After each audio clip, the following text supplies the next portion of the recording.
अस्सलाम वालेकुम students, welcome to CBEL concept based education learning YouTube channel में हमाद अहमद आपका ट्यूटर। आज के इस लेक्चर में हम बात करेंगे बीकॉम पार्ट 2 की और इसका सब्जेक्ट है EOP यानी कि इकोनॉमिक्स ऑफ पाकिस्तान। तो स्टूडेंट्स, आज मैं आपका इसका क्वेश्चन नंबर 13 करवाऊंगा हमारी इस पेपर प्रिपरेशन स्कीम से रिलेटेड। मैंने आपको क्वेश्चन नंबर 12 तक अपनी पेपर पेयरिंग स्कीम से रिलेटेड मैंने कहा था कि क्वेश्चन नंबर 12 तक करें इंशाल्लाह ताला। आपका आपका जो ये ईओपी का पेपर है ना, जो आप 28 फेब को देने लगे हैं, इंशाल्लाह आपका वो पेपर क्लियर हो जाएगा। ठीक है ना स्टूडेंट्स, आज मैं आपको उस पेयरिंग स्कीम से रिलेटेड सिर्फ लास्ट क्वेश्चन करवाने लगा हूं। इस लास्ट क्वेश्चन को इंशाल्लाह ताला कर लें, आपको ये कंप्लीट बुक ही एक्चुअल में आपकी ये सोल्व हो जाती है। ओके स्टूडेंट्स, तो आई होप सो आपको ये वीडियो अच्छी लग रही होंगी। वीडियो अच्छी लगी तो लाइक कीजिएगा, चैनल को जरूर सब्सक्राइब करें और इसके अलावा इस चैनल को ज्यादा से ज्यादा अपने फ्रेंड्स में भी शेयर करें, चाहे वो बीकॉम पार्ट 1 से रिलेटेड है, चाहे वो बीकॉम पार्ट 2 से रिलेटेड है, चाहे आईकॉम पार्ट 1 से रिलेटेड है या आईकॉम पार्ट 2 से रिलेटेड है। तो स्टूडेंट्स, उनको भी एग्जाम प्रिपरेशन करवाई जाएगी। तो स्टूडेंट्स, हम शुरू करते हैं। हमारा क्वेश्चन नंबर 13 क्या है? देखिए स्टूडेंट्स, हमारा जो क्वेश्चन नंबर 13 है ना, क्वेश्चन नंबर 13 ये हमारा है। अगर आपको आपके पेपर के अंदर ये लफ्ज मिलते हैं, सॉल्यूशन या इसको सोल्व भी कहते हैं, उसके बाद स्टेप, फिर मेजर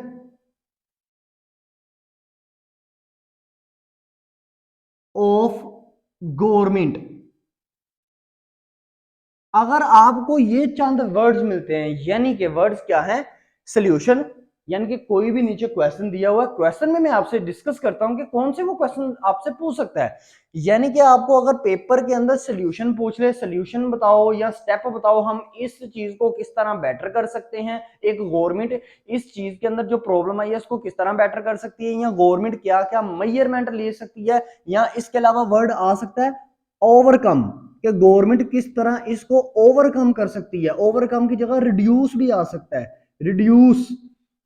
फिर इसकी जगह रिमूवल भी आ सकता है, रिमूवल, या रेमेडीज, रेमेडीज।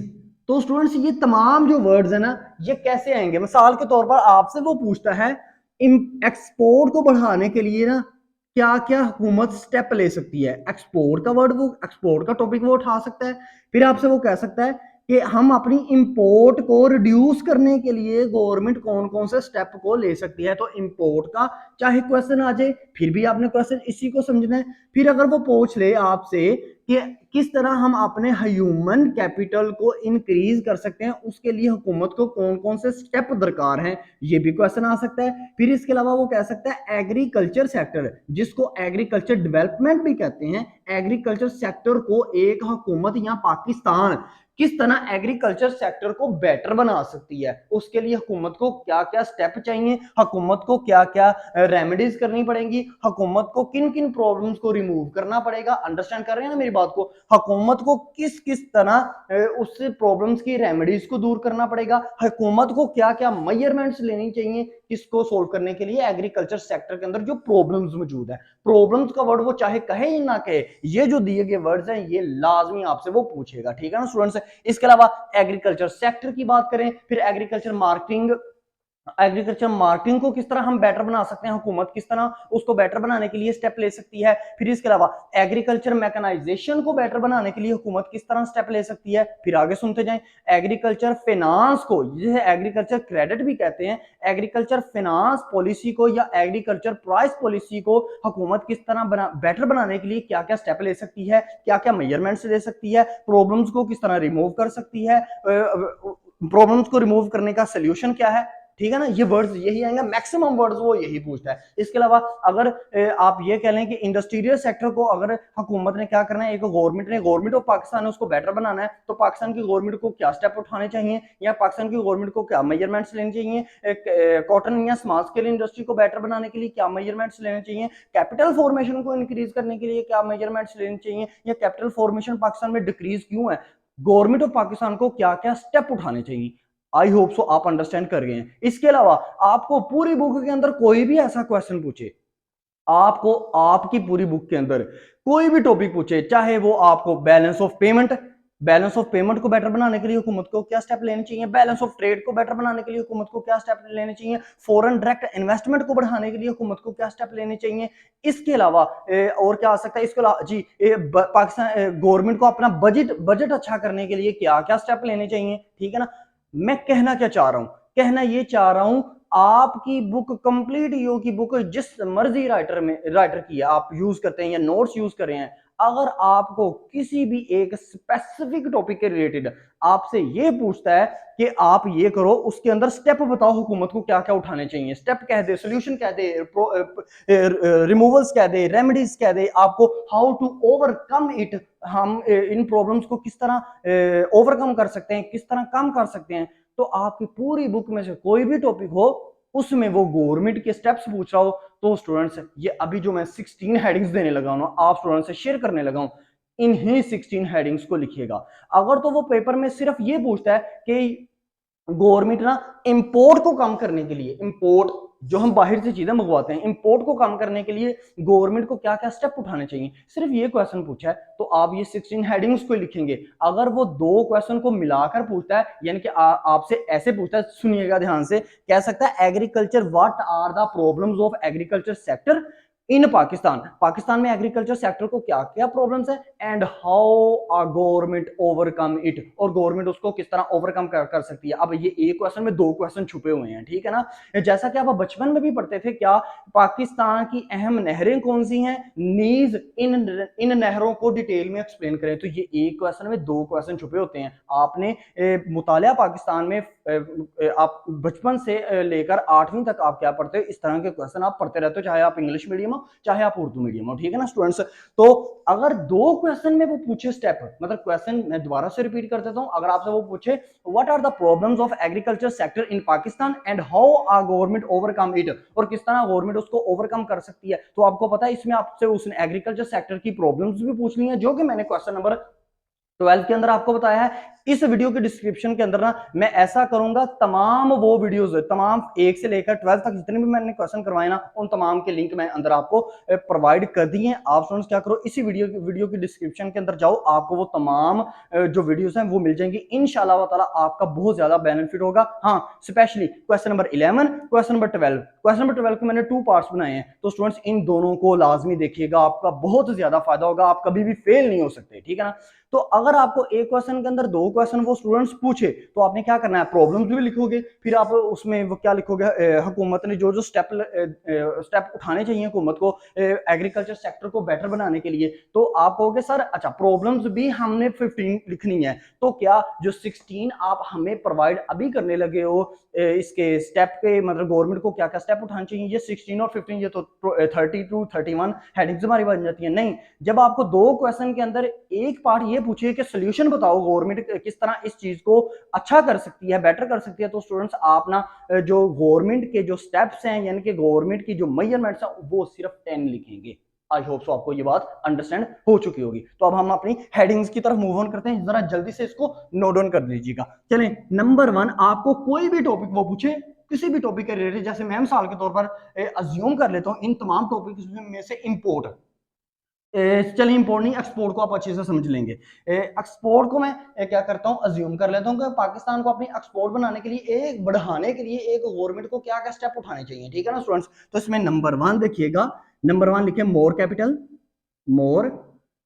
नोट डाउन करते जाएं। नंबर 2 लिखेंगे मोर क्रेडिट फैसिलिटी ले स्टूडेंट्स। अगर एक गवर्नमेंट ने क्या करना है, उसको चाहिए कि अपने एक्सपोर्ट को बढ़ाए, तो हर सेक्टर के अंदर ज्यादा से ज्यादा पैसा लगाए, ज्यादा से ज्यादा उस सेक्टर को क्या दे, क्रेडिट फैसिलिटी प्रोवाइड करे, ताकि अगर फर्ज करो एग्रीकल्चर की अगर एक हुकूमत चाहती है हम इसकी एक्सपोर्ट बढ़ाएं, तो एग्रीकल्चर सेक्टर को ना हुकूमत को चाहिए उसको ज्यादा से ज्यादा कैपिटल उसमें लगाए और ज्यादा से ज्यादा उनको क्रेडिट की फैसिलिटी भी प्रोवाइड करे, ठीक है। नंबर 3 पे आ जाएगा मोर फॉरेन एक्सचेंज। हाँ, अगर एक गवर्नमेंट चाहती है ज्यादा से ज्यादा एक्सपोर्ट बढ़ाए, तो उसको क्या चाहिए, उसको चाहिए कि अपनी अपने जो फॉरेन एक्सचेंज है ना, डॉलर्स वगैरह, उनको बढ़ाए, ठीक है ना। फिर नंबर 4 नंबर पे क्या आएगा, more foreign investment, FOREIGN, foreign investment. अगर अगर हुकूमत पाकिस्तान ये चाहती है कि हम अपने एग्रीकल्चर सेक्टर की जो के अंदर जितनी भी प्रोडक्ट्स हैं लाइक वीट और राइस वगैरह, शुगर कैन वगैरह, हम क्या करें, इनको ज्यादा से ज्यादा एक्सपोर्ट करें, तो हुकूमत को चाहिए कि वो क्या करे, ज्यादा से ज्यादा बैरूनी ममालिक के अंदर जो हमारे पाकिस्तान में बैठे हुए हैं उनको ज्यादा से ज्यादा इंकरेज करे कि वो हमारे मुल्क के अंदर आके क्या करें, इन्वेस्टमेंट करें। इसे क्या कहेंगे हम, फॉरेन इन्वेस्टमेंट। ये 4 पॉइंट्स हो गए। पॉइंट नंबर 5 आपके पास है मोर मोर लोकल लोकल इन्वेस्टमेंट। अगर हुकूमत पाकिस्तान ये चाहती है कि एग्रीकल्चर सेक्टर के अंदर जितनी भी प्रोडक्ट्स बनती हैं उनको ज्यादा से ज्यादा चाइना, अमेरिका, ऑस्ट्रेलिया वगैरह की कंट्री में ज्यादा से ज्यादा क्या करे, एक्सपोर्ट करे, तो उसको चाहिए कि वो अपने अपने अपने मुल्क के लोगों को इनकरेज करे कि आप क्या करो, इन डिफरेंट डिफरेंट सेक्टर में लाइक एग्रीकल्चर सेक्टर में ज्यादा से ज्यादा इन्वेस्टमेंट करो। तो वो इन्वेस्टमेंट कब करेंगे, जब हुकूमत पाकिस्तान उनको ज्यादा से ज्यादा छूट देगी टैक्स के अंदर। ओके स्टूडेंट्स, ठीक है। 5 नंबर पॉइंट्स आपके हो गए। पॉइंट नंबर 6 आपके पास है increase increase in production production. अब देखिएगा स्टूडेंट्स, अगर हुकूमत पाकिस्तान ये चाहती है कि हम ज्यादा से ज्यादा एक्सपोर्ट करें एग्रीकल्चर सेक्टर की गुड्स को, तो उसको चाहिए अपनी प्रोडक्शन को इंक्रीज करे। देखो, अगर हमारे खाने को, यानी कि हुकूमत पाकिस्तान के अंदर पाकिस्तानियों को ही खाने के मतलब वीट जो है वो खाने के लिए नहीं मिलती, गंदम जो है खाने के लिए नहीं मिलती, तो वो बाहर कैसे एक्सपोर्ट करेंगे, ठीक है ना। तो पाकिस्तान को क्या चाहिए कि वो इतनी ज्यादा प्रोडक्शन करे कि वो खुद भी, पाकिस्तानी गवर्नमेंट अपनी पाकिस्तानी लोगों के लिए भी बचा ले उसको और बाहर भी उसको क्या करे, बेच सके। तो ये 6 पॉइंट हो गए।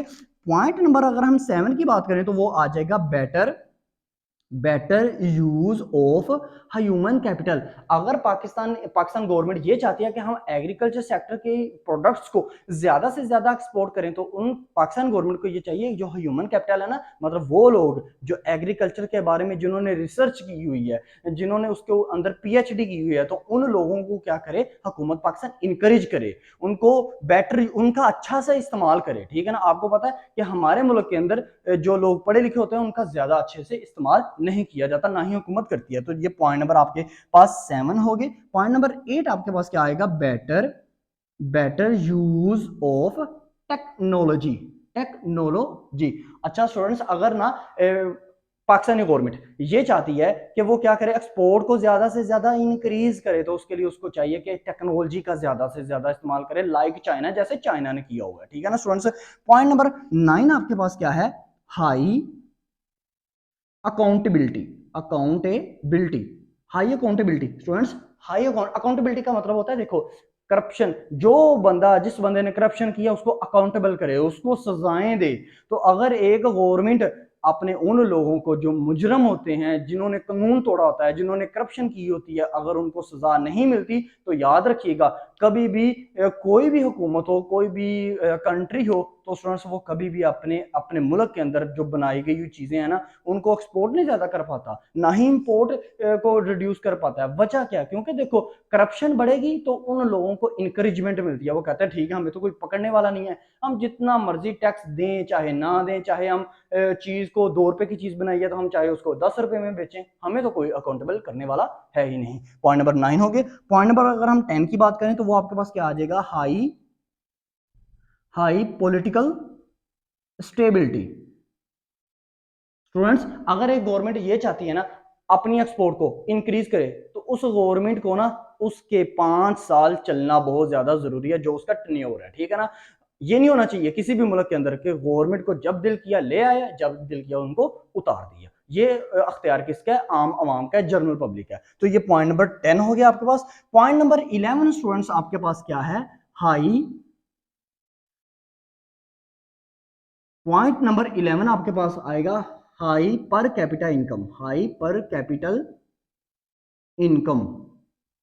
स्टूडेंट्स, अगर एक मुल्क के अंदर गवर्नमेंट ये चाहती है कि हम एक्सपोर्ट को इंक्रीज करें, तो उस मुल्क के अंदर जो रहने वाले, जो काम करने वाले मजदूर हैं, उनकी पर कैपिटा इनकम, उनकी मजदूरी जो है वो इंक्रीज होनी चाहिए, ताकि वो अपने मुल्क को छोड़कर दूसरे मुल्क के अंदर ना जाएं कभी भी। तो पॉइंट नंबर ये आपके पास 11 हो गए। पॉइंट नंबर 12 आपके पास है high literacy rate literacy literacy rate को कहते हैं पढ़ाई का लेवल। अब आपको एक बात बताऊं, जैसे श्रीलंका है, आपको पता है श्रीलंका में 91% लोग ऐसे हैं जो पढ़े लिखे हैं, उनका जो चपरासी भी है ना स्टूडेंट्स, उसने भी क्या एमए या बैचलर की डिग्री हासिल की हुई है। वो अलग बात है कि उनके मुल्क के अंदर करप्शन ज्यादा है, इस वजह से वो क्या किया, वो मुल्क डाउन कर दिया, ठीक है, वो डाउन हो गया, नीचे चला गया, दिवालियापन का शिकार हो गया, ठीक है ना। तो अगर एक मुल्क की गवर्नमेंट ने क्या करना है, एक्सपोर्ट को इंक्रीज करना, तो याद रखिएगा उस मुल्क के अंदर ज्यादा से ज्यादा पढ़े लिखे लोगों की जरूरत है। क्यों? जितने ज्यादा पढ़े लिखे लोग होंगे उतनी ज्यादा रिसर्च होगी, उतनी ज्यादा वो टेक्नोलॉजी यूज कर टेक्नोलॉजी डिवेल्प करेंगे, बनाएंगे, डिस्कवर करेंगे। ओके स्टूडेंट्स, पॉइंट नंबर 13 आपके पास आएगा control, control on, point number 13 आपके पास आएगा कंट्रोल ऑन करप्शन। ये मैंने आपसे प्रीवियस भी डिस्कस किया कि करप्शन को कंट्रोल करेंगे तो याद रखिएगा कोई भी गवर्नमेंट करप्शन को कंट्रोल करेगी ना, वो हर सेक्टर में इंप्रूवमेंट कर सकती है, चाहे एक्सपोर्ट हो, इंपोर्ट हो, एग्रीकल्चर सेक्टर हो, इंडस्ट्रियल सेक्टर हो, आपका ह्यूमन कैपिटल हो, आपका कैपिटल फॉर्मेशन हो, ठीक है ना स्टूडेंट्स। तो पॉइंट नंबर 14 आपके पास क्या आएगा, कंट्रोल ऑन इन्फ्लेशन। इन्फ्लेशन का मतलब होता है स्टूडेंट्स महंगाई, तो महंगाई को अगर कंट्रोल कर लिया तो समझ लीजिएगा आपने हर सेक्टर में इंप्रूवमेंट कर दी। पॉइंट नंबर 15 आपके पास है control on, control on terrorism, दहशतगर्दी, ठीक है ना, इसको भी कंट्रोल करना जरूरी है। और पॉइंट नंबर 16 आपके पास है कंट्रोल ऑन पॉपुलेशन ग्रोथ, यानी कि हमने अपनी आबादी को भी कंट्रोल में रखना है, ज्यादा आबादी को बढ़ने भी नहीं देना। इससे क्या फायदा होगा? फायदा ये होगा कि आप हर सेक्टर के अंदर इंप्रूवमेंट कर देंगे। ये 16 पॉइंट है। ये कब लिखने हैं? जब आपको वो क्या पूछे, किसी भी क्वेश्चन के अंदर, आपकी बुक का कोई भी क्वेश्चन है स्टूडेंट्स, कोई भी क्वेश्चन का मतलब मैं कह रहा हूं कोई भी क्वेश्चन है, ये आपको बहुत ज्यादा, मैं एक समझे एक ऐसी टेक्निक, एक क्वेश्चन के अंदर आपके तमाम, आपको बुक में से अगर आपने याद भी किए हुए हैं ना गवर्नमेंट के स्टेप, जिन जिन क्वेश्चन में, उनको बुला दें, हर क्वेश्चन के अंदर ये स्टेप अप्लाई करते हैं। चाहे आप स्टूडेंट्स कोई भी एग्रीकल्चर के तमाम चैप्टर्स ले लें, इंडस्ट्री के तमाम चैप्टर्स ले लें, इन्फ्लेशन को ले लें, एजुकेशन सेक्टर को ले लें, चाहे आप अनएम्प्लॉयमेंट को ले लें, चाहे आप उसमें स्टूडेंट्स कर लें अपना ह्यूमन रिसोर्स को ले लें, चाहे आप स्टूडेंट्स उसमें इकोनॉमिक डेवलपमेंट को कर लें, आप चाहे ट्रेड का चैप्टर ले लें, चाहे आप बजट का चैप्टर ले लें, तो स्टूडेंट्स कोई भी टॉपिक हो, आपको सिर्फ क्वेश्चन में ये पूछा हो कि हमें स्टेप बताओ हुकूमत किस तरह इसको इंप्रूव कर सकती है, सिर्फ ये देख लेना, स्टेप में स्टेप का वर्डिंग आएगा, मेजरमेंट भी आ सकता है, सोल्यूशन भी आ सकता है, आपको रिमूवल भी कह सकता है, रेमेडीज भी कह सकता है, ओवरकम भी कह सकता है।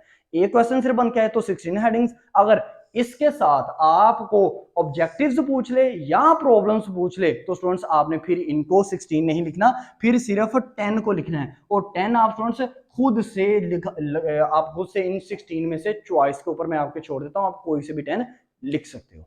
आई होप सो स्टूडेंट्स ये वीडियो आपको अच्छी लगी होगी। वीडियो अच्छी लगी तो लाइक कीजिएगा, चैनल को सब्सक्राइब करें। अब तक इतना ही, अपना ख्याल रखें, अपने यूट्यूब चैनल का भी। अल्लाह हाफिज।